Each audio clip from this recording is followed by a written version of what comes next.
Everybody's plan is to retire at 65, and I get it. That's the number we've been told forever. But I spent 30 years watching that plan quietly fail people. Not because of the money, because of something nobody sees coming. I'm Bob Harmon. I was a senior financial advisor for over 3 decades. I've sat across the table from thousands of families, good people, smart people, people who saved, invested, did everything right, and I watched some of them walk straight into a trap they never saw coming. Today I want to talk about that trap, because if I'd shown more of my clients this data earlier in my career, some of them would have made very different decisions. This is the kind of conversation I wish I could have had with people 20 years before they retired, not 2. So what's the hidden danger? It comes down to something called your healthy life expectancy. Not how long you'll live, how long you'll live well. There's a big difference between those two things, and most people never stop to think about it. The World Health Organization tracks this data across every country on Earth. And there's a researcher named Jeff Nobbs who took that WHO data and turned it into something the average person can actually understand. A simple chart. And when I first saw this chart, I had to look at it twice because honestly, I couldn't believe what I was reading. Here's what the chart shows. Japan is number 1, meaning Japanese people on average keep their health the longest. Their healthy life expectancy is 74.1 years. Singapore comes in at 73.6. Korea at 73.1. Switzerland 72.5. Now you're sitting there thinking, okay, when does the United States show up on this list? Here's where it gets uncomfortable. The United States comes in at 66.1 years. Let that sink in. The average American loses their health at 66.1 years old, and the average American retires at 65. That means if you follow the standard plan, you get roughly 13 months of healthy, active retirement. 13 months. After 40 years of working. I showed this data to a client once, a man named David, I'll call him. He'd spent 35 years building up a solid nest egg, did everything right. Planned to retire at 65 and travel with his wife, see Europe, visit the grandkids across the country. He told me, Bob, that's what all of it is for. He retired at 65. By 67, his knees were gone. By 68, the travel was done. The money was there. His health wasn't. That's the trap. I've seen that story more times than I can count. Different names, different cities, different nest eggs, same ending. The retirement they spent 4 decades building was sitting right there, untouched, because the body they needed to enjoy it had already given out. And this isn't just one guy's story. Gallup tracks retirement data regularly, and the numbers tell the same story. Only 6% of Americans between 50 and 54 are retired. At 55 to 59, it's only 11% worry. And that number has fallen from almost 20% back in 2007. At 60 to 64, it's 32%. Nearly a third of Americans aren't even retired yet between 65 and 69. And here's the part that keeps me up at night. 12% of Americans are still working at 75 and older. We are working longer, and our healthy life expectancy is getting shorter. Those two lines are moving in the wrong direction at the same time. And nobody is telling you this. Not your HR department, not your 401k provider, not most financial advisors, because none of them benefit from you retiring earlier. So what do we actually do about this? There are 3 things I told my best clients, the ones who actually got this right. The first one is going to sound like it's coming from a doctor, not a financial advisor. But after 30 years in this business, I'll tell you flat out, your health is worth more than your wealth. Invest in it like it's your most important asset, because it is. What you eat, how often you move, whether you're maintaining muscle mass as you get older, these aren't lifestyle suggestions.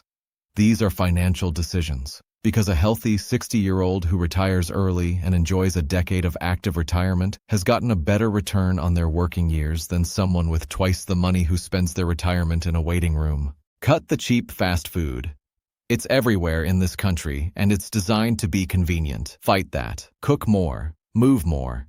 Even if it's just a walk twice a week and some basic resistance work, protect the machine that's going to carry you through retirement. The second thing is to look at your finances right now and ask yourself a different question. Not, when can I retire? Ask, what would it take to retire at 55? Most people have never even run that number. And when they do, they're surprised. It's often not as far out of reach as they assumed. The biggest thing standing between most people and early retirement isn't income. It's the gap between what they earn and what they save. I worked with people making over $100,000 a year who had nothing saved, not because they couldn't, because they spent it. Rule 1. Spend less than you earn and invest the difference every single month without exception. Rule 2 is one house. I know that's not what the lifestyle influencers are telling you, but a second property sounds great until you're managing property taxes, HOA fees, maintenance headaches, and insurance on 2 buildings. That money compounding in your portfolio for another 10 years does more for your retirement than a beach house you visit 6 times a year. Rule 3, and I say this carefully because I know it's personal, is invest in your relationships. Divorce is one of the single biggest derailments of retirement plans I ever witnessed. Not because divorce is wrong, sometimes it's necessary. But if there's a marriage worth saving, save it. Counseling, time, effort, whatever it takes. My wife and I have been through difficult stretches. I won't pretend otherwise, but we chose to work through it and I'm grateful we did. A stable home life is not separate from your financial plan. It is part of it.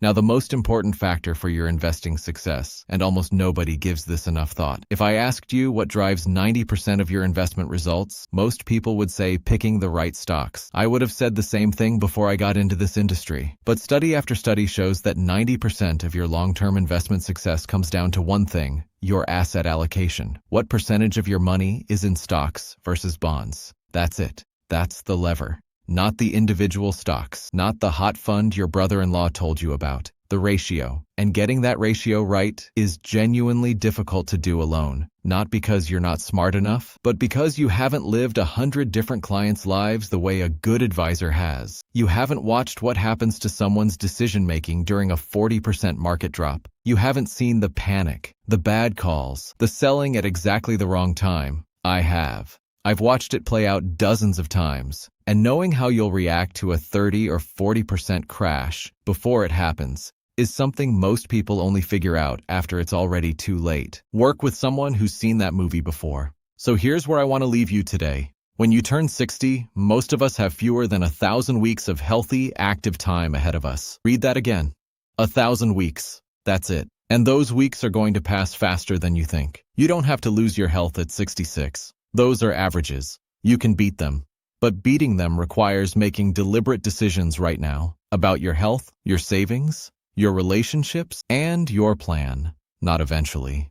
Now. I spent 30 years watching people waiting until the number felt big enough, waiting until the kids were done with school, waiting until one more bonus came in. And some of them made it, and some of them ran out of time before they ran out of money. I don't want that for you. That's why this channel exists. Think about what 1,000 healthy weeks means to you. Write it down. And then ask yourself whether the decisions you're making today are building toward that or quietly stealing from it. If this video helped you see retirement differently, share it with someone who's still counting on 65. They need to hear this too. I'll see you in the next one. Now take care of yourself.